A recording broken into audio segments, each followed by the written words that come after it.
Welcome to the Hump Day version of End the Simpademic. Jason coming at you here. And I want to talk about one thing here real quick. And I want to talk about the Me Too movement and specifically how it's backfired. And particularly in regards to men and women and dating and things like that.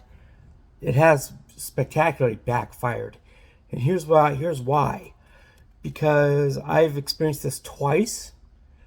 And that's being accused of things that I didn't do by women who, I'm not a Chad or a Tyrone. I'm not even close to a 10.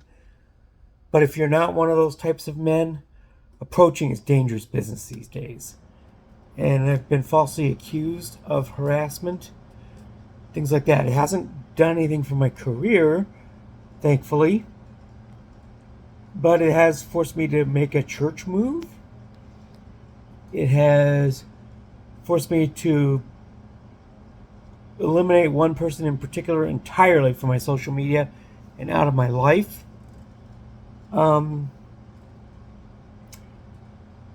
We shouldn't believe all women any more than we believe all men. There's no one group that has an absolute monopoly on the truth. This goes for political parties as well as genders, by the way.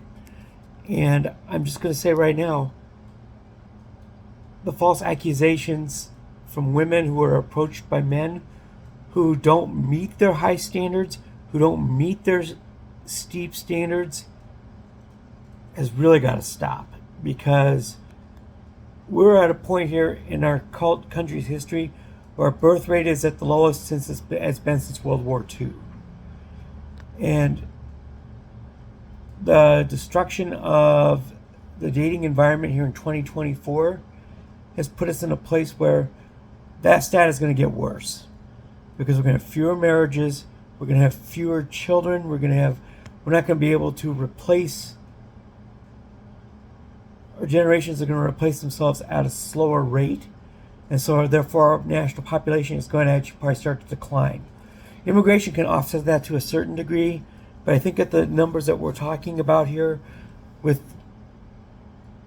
number of live births per woman falling down to around 1.7 recently, needs to obviously be 2.0 for a generation to maintain its natural population.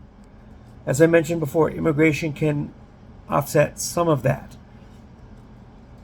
But really the only countries in the world right now that are naturally growing population enough to have a natural population growth, most of those countries are the Muslim countries of Central Asia or the Middle East. That's pretty much it at this point. So unless we're drawing our immigrants from those countries, and as far as I can tell we're not, we're drawing them from places like Central America, we're dealing with people coming from Caribbean countries and areas like that. So the Me Too movement, the reason why it's backfired is because men like myself, we don't approach anymore. I don't approach anymore because it's not worth the risk. It's like, and I hear women say it all the time, oh, who's afraid of rejection? We're not afraid of rejection. We're afraid of our reputations taking a hit. We're afraid of our careers being ended by it. We're afraid of a lot of things. It's a dangerous place to be these days. So if you're approaching a woman, if you're like myself, I consider myself maybe a 5 or a 6. If we're not a 10, we're not a Chad, we're not a guy with a 6-pack abs, we're not a guy making 6 figures or 6 feet tall. We risk being accused of being creepy, accused of harassment, risking possibly a criminal record under the cloud of false accusations. That is where the Me Too movement has gotten this situation to. In the professional ranks, it's also gotten It's also reduced collaborations between men and women to an all-time low. I think that companies, universities, other employers that have a strongly defined definition of harassment tend to do better than ones that don't. It can't be vague. It can't just be, it's to the point where the Me Too category has expanded so far to include everything to the point where it now means nothing. So that's my rant for the day here as far as the Me Too movement backfiring. It's not my usual non-simping thing, but it can also be a reason not to become one, and not to put these women on pedestals.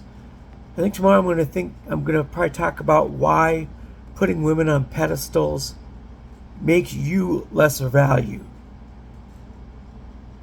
And just a quick preview, I'm going to simply say that if you're putting women on a pedestal and they're above you, they're not going to follow a man who is lower than them.